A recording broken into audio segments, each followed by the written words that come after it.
For our third question, what is the often mistake that students make on their resume? Okay, I want to say only two things. This is not critically important, but our students made a frequent mistake when they made a resume. The first one, they too stick on making one-page resume. Actually, you don't need to do that. As I said, if you put in the objective and summary and education and your work experience, and you have a lot of volunteer work or any competency, if your career and extra parts are giving to the next page, even that's okay. But everyone keeps saying that, oh, I want to keep one page. No, that's not the Bible.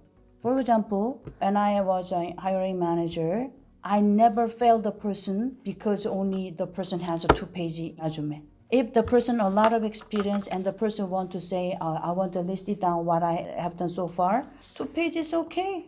And the summary, education, experience is appropriate for the open position, okay, pass.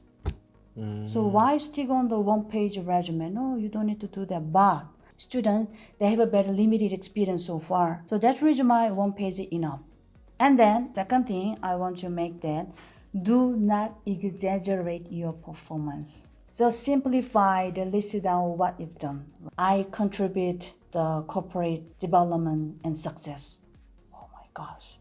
Even I cannot write it down. I contribute my HR knowledge and experience into the success of the company. No, I cannot write it down. If you want to write down detail in a specific way, which part, HR or sales or development, but you just imagine I contributed the success of the corporate. And then when I read it, oh my gosh, the person is the CEO? No. Even CEO cannot write it down there. So just simplify what you've done, right? But do not too simplify. Moving on to our next question. Our fourth question is, what should you put and not put in a resume? In my personal opinion, I don't have any specific not putting down your certain part, because I'm talking about only the student's level, just entry level. Entry level, you can do a lot of work, including administration, support, and even kind of a connection with each other. While your kind of experience not related to your work, if you can write it down, sometimes it gives you more chance. So for example, you've done a part-time job in the convenience store. You know, convenience store, a lot of complaint, a lot of people, you need to deal a lot of stuff. I worked 1 year for convenience store at nighttime shift. Although it's not directly related to your position, the person has very responsibility, because nighttime at convenience store is a very hard time job. I can guess it through the indirect your experience. So part-time can be part of your work experience. Yeah, of course. But this is the very too short. I do not recommend to put it down to your resume. But it's over 6 months, it's 1 year, 2 years, why not?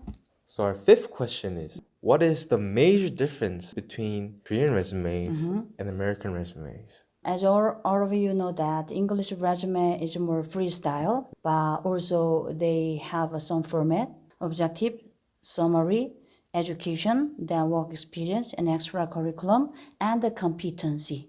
Especially FMA student, they need to put some Final Cut Pro, Adobe Premiere, any editing tool you can use. You need to describe in detail. Then the person can pick. But Korean resume, this is a very conventional resume, is already fixed. In Korean resume, I need to write down reasons of the resignation. Because in Korean's concept, your frequent resignation is not good for your career. Very traditional Korean's mindset. But the Americans, kind of simply American point of view, if you just jump to your job every 2 years, 3 years, from their perspective, you're pursuing your own career goal. But from Korean's perspective, how come you have only 2 years, 3 years, and jump? Are they looking for the loyalty? Yes, kind of a loyalty. How can I say? You are not doing good job in a long years in a one company. So always they are asking, if you are hired, can you work at least over 2 years, 3 years? They want to check during your interview. So this is kind of big difference between interview and also resume. For students like us, we don't have that much of a major work experience that is longer than probably a year or two, right? So most students look for internships, right? When they apply for their internship and their contract is done, on their resignation part of the Korean resume, what would they write down? I just completed my contract period. Because internship means you have a start date and end date, like a project. Internship as a student, you have a chance to work in the real work site. So they never curious about why you resign, why you complete your internship, and you never turn into your regular employee. But contract is a different.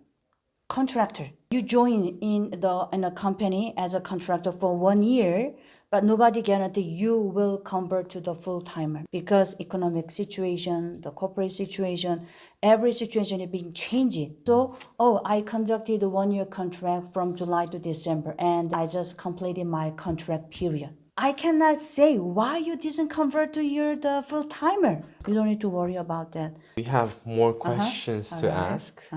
I got several questions from students and they had some really detailed questions to ask you. All right. Number 8, is it better to put a GPA or not?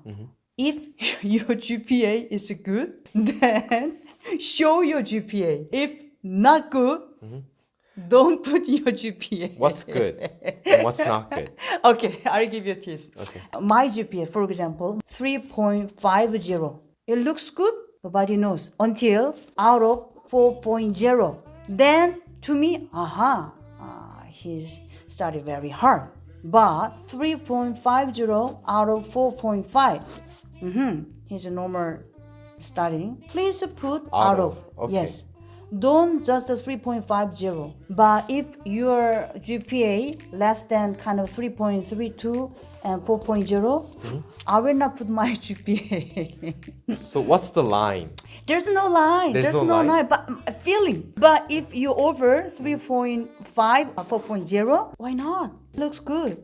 Okay, I think I want to comment one for your GPA. If they ask for your GPA, you should put, of course. But in your freestyle Korean resume or English resume, it's up to you. It's good, right? It's not good, do not write. Okay, I think that's all from me.